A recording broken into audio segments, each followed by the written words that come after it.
ഇപ്പോൾ രാഹുൽ KV കൂടി ചേരുന്നുണ്ട്. രാഹുൽ, ഈ ആനയെ മയക്കുവെടി വെക്കാനുള്ള ഉത്തരവ് എപ്പോഴിറങ്ങും? മന്ത്രി എന്താണ് പറയുന്നത്? വനം മന്ത്രി ഈ സംഭവ സ്ഥലത്തേക്ക് പോകുന്നുണ്ടോ?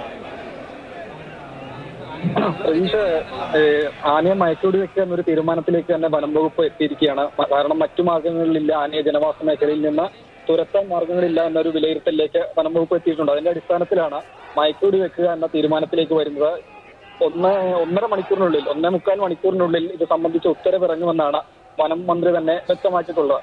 കാരണം നേരത്തെ തണ്ണീർക്കൊമ്പനെ മയക്കുവെടി വെച്ച് പിടികൂടുകയും ആന ചെരിയുകയും ചെയ്തിരുന്നു. കേസ് ഹൈക്കോടതിയിലാണ്. അപ്പോൾ ഹൈക്കോടതിയെ കാര്യങ്ങൾ ബോധ്യപ്പെടുത്തി ആനയെ മയക്കുവെടി വെക്കുന്നതിനുള്ള ഉത്തരവ് ഈ ഒരു സമയത്തിനുള്ളിൽ ഇറക്കാനുള്ള തീരുമാനത്തിലാണ് എന്നാണ് വനം മന്ത്രി വ്യക്തമാക്കിയിട്ടുള്ളത്. മന്ത്രി ഏതായാലും കോഴിക്കോട് തന്നെ തുടരുകയാണ്.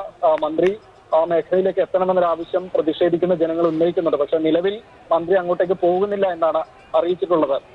അപ്പം മുത്തങ്ങയിൽ നിന്ന് ഈ ദൗത്യം പൂർത്തിയാക്കുന്നതിന് വേണ്ടി മുത്തങ്ങയിൽ നിന്ന് കുങ്കിയാനകളെ കൊണ്ടുവരുന്നതിനുള്ള നടപടികളും ആരംഭിച്ചു എന്നാണ് മന്ത്രി വ്യക്തമാക്കിയിട്ടുള്ളത്. ഒപ്പം ജനവാസ മേഖലയാണ്, അവിടെ ഒരാളുടെ ജീവൻ നഷ്ടമായിരിക്കുന്നു. പ്രതിഷേധം ന്യായമാണ്, അതിനെ തള്ളിക്കളയുന്നില്ല. പക്ഷേ ഉദ്യോഗസ്ഥർക്ക് നിലവിൽ അവിടെ ജോലി ചെയ്യാൻ കഴിയാത്ത സ്ഥിതിയാണ്. വനം വകുപ്പ് ഉദ്യോഗസ്ഥർക്കായാലും പോലീസിനായാലും സ്ഥലത്തേക്ക് എത്തിയ ജില്ലാ കളക്ടർക്ക് ഉൾപ്പെടെ ജോലി ചെയ്യാൻ കഴിയാത്ത സാഹചര്യം. രാഹുൽ KV ആണ് വിവരങ്ങൾ നൽകിയത്.